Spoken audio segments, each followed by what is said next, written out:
มาพี่น้องเปิดภาพบรรยากาศมากันนะป้าเจ้าโทรศัพท์ขึ้นหน้าดับปื้อเลยบัดนี้ผู้ใดเด้นนี่นะบริเห็นกันดนเลยเจ้าพอขึ้นมันหนกมือตั้งแต่ร้นเลยเนาะสบายดีเด้อตั้งแต่ผู้น้องบริเจอหน้ากันเนาะเขาอยู่ใกล้กันมันก็โดนๆอย่างพอกันเท่านึงพวกไผ่ค่ะกระต่างคนไทยอยู่มาสิเป็นอะไรมาจากไหนฮะมาแต่โดนแล้วมาจากบ่เป็นจากไหนมาจากมาแต่โดนแล้วจอดตีนได้เมื่อกี้นี่ทางหลังคือบ่สูบทางหน้าใช่ในกระสอบทางหน้านั้นเป็นตะเก่ามันเหมือนหน้าบ่คือบ่สูบบ่สูบยาพาไม่แข็งเต้นอยู่นี่มีแห้งตีลูกได้ใส่ใส่บ้านแม่เรียกค่ะเป็นอะไรธุรกิจมืดธุรกิจมืดก็ไปได้ดีบ่ยังอยากจะเข้าไปหูมันแต่ว่าคนเบิ่งคักกันดีว่าแม่พญาได้นี่นะบางมีแม่พญาตัวแปรแม่พญาตัวแปรเนี่ยเราต้องบอกแม่พญาตัวแปรมาเปลี่ยนใส่รถธรรมดาแล้วพอมันกระมดเลยนะนี่เนาะคนหน่อยดิเอาไปได้มาอยู่นั่นบ่บริกินห่อตีไปจอบทุกเดือน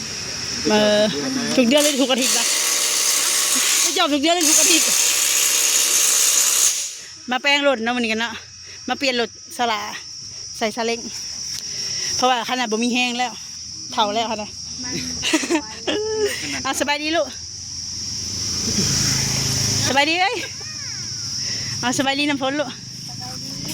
สลากอากาศไทยสบายดีเด้อพี่น้องเอ้ยไปแล้วบ่นี่ไปแล้วไปแต่เดินทางปลอดภัยคอยซิ่งนี่เด้อบ่ทันพี่น้องลงอยู่ได้แต่ว่ามันเจ้าก็เบิ่งโทรศัพท์คนนี้แม่หน้าจอมืดแท้เนี่ยโทรศัพท์เพแล้วลากซ้ำแล้วมันตำรวจกักเด้อเราหยอกจะซื้อไปแล้วพี่น้องสบายดีกันลูกโดยจากทางสลากมาแป้งหล่นให้น้ำแม่น้ำอะไรก็จะไปหาหมอน้ำบ่อยหน่อยโดยเนาะพอสลากคันตามกระโตนี่แหละคันจะเป็นในอื่นหมดแล้วเกาจะเลือดออกข้อกับบางนิ้วเนี่ยเกาแท้เกาว่าอีหลาเอ้ยเมียนเนี่ยลูกเจียวอย่างเงี้ยนะโดยเนาะก็ว่าสิไปหาหมอเลยมาต่อพี่น้องกลางสิถอนลอก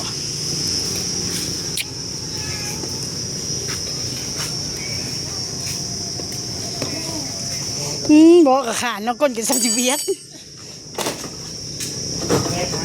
ตอนนี้ยังบริหารออกเลยค่ะยังหันตัวนี้ไปหากันเอาออกให้ได้ไหมเราใส่ใหม่ตัวไปออกให้ได้ไหม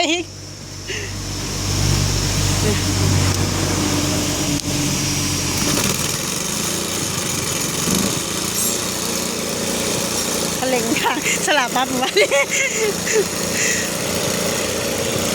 ถ้ากันยู่เมื่อเขาใช้แม่ว่านี่แม่เล่นอยู่หอยเลยมันเขาเห็นแล้วนะโดยเนาะอันนี้ก็เงินเป็นเงินของเอื้อยหักสลับนะเพื่อนพี่น้องเพื่อนฝากมาให้สลับไปหาหมอเพื่อนอยากให้สลับก็เรียกว่าสิอันนั้นโทรศัพท์อะไรแต่ว่าโทรศัพท์ที่เป็นอะไรเพราะสลับมันคันแห้งเก้าบาดได้จนเลือดออกคือใจสีเหลืองขาดนี่แหละคันทั้งในเนื้อเป็นใจคือแบบว่าเขาสิเป็นเนื้อออกมาเก้ามาคัดให้มันในนี้คันนี่หรอแล้วเราบอกให้ไปเช็คเบิ้งขันจากนี้อยากเศร้านะเป็นเงินของเอื้อยเป็นเอื้อยหักเราอีกเทือนึงที่มาฝากมาทางเราเลยให้เราเป็นสะพานบุญฝากมาสละพอไม่ต้องเลยโดยนะกับขอบคุณแม่วางหลายๆเด้อโดยขอบคุณแม่วางหลายๆเด้อที่ว่าแม่วางสุดซอยเขามาสละได้หับแล้วเด้อเงินไปเอามาแล้วได้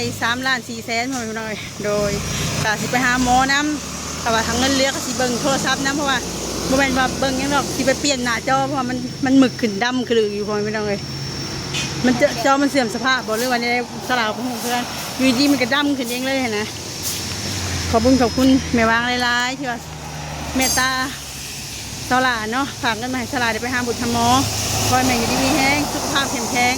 ปราศจากโรคไข้เจ็บเงินทำอะไรมาเทมาเด้อสาธุแม่ซอยแม่สนใจกับคอให้กินกำ500 เท่าพันเท่าเด้อแม่เด้อ แล้วก็ขอบคุณเอื้อยน้ำเด้อที่ว่าเมตตา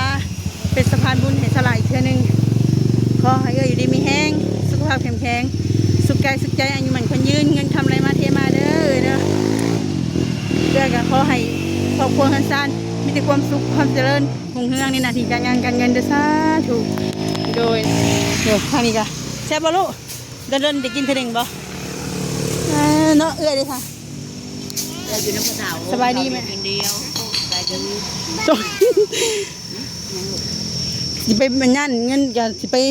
พาหมอแล้วไปเบิ่งแปลงโทรศัพท์เลย เพราะว่ามันดำเลยมันกดยังบ่เห็นปัดไปถือมองแต่ว่ากดส่งขอความกดออกกดเข่าอีกตัวหักตอนแรกก็น้อยเดียวนึงนะเป็นบันดีพอดำเขา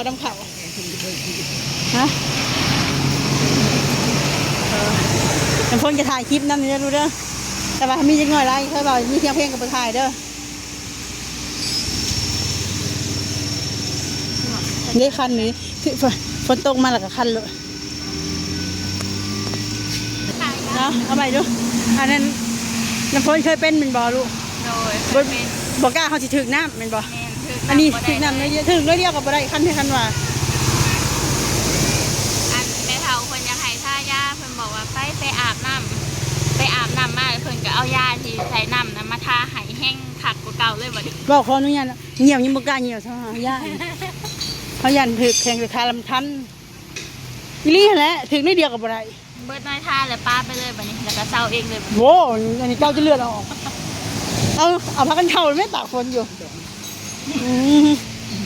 คนทาน เอาแล้วอะไรบ่รถเฮา แล้ว เอาคือบ่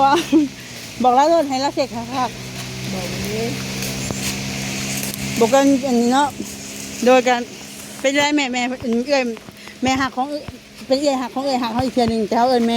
ม่วางซื่อเพิ่นน่ะเพิ่นชดซอยเขามาเขาเป็นคนเป็นไม่รู้ คุณสมบูรณ์ตอนนี้จะเป็นตัวเราเป็น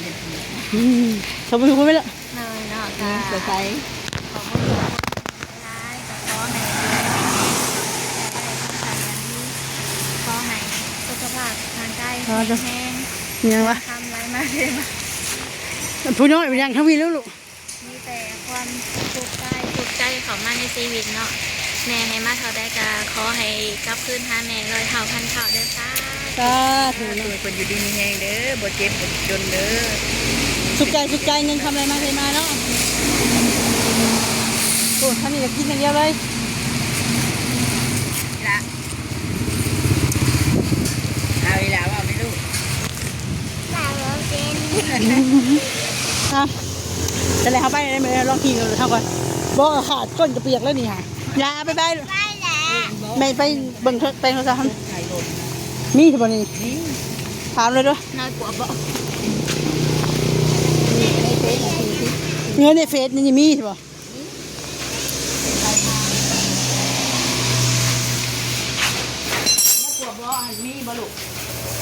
นี่ซบสิบ่อาหารกันเปียก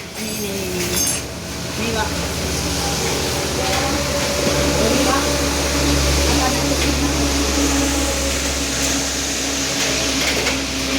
แล้วอันนี้ให้เราเตกโหลดแล้วดีมันยังใส่ ก็มีแต่โซย่านแล้วก็ใส่ลิ้นในใส่มือสตาร์ก็ได้เขาเบียกติดหนึ่ง มีสตาร์ทบ่มีบ่ สตาร์บ่ได้ บ่มีหน่อไฟ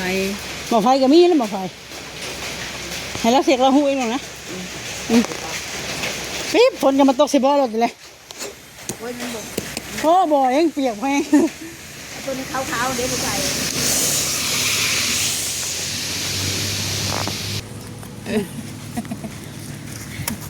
รถก็บ่เห็นแล้วเนาะ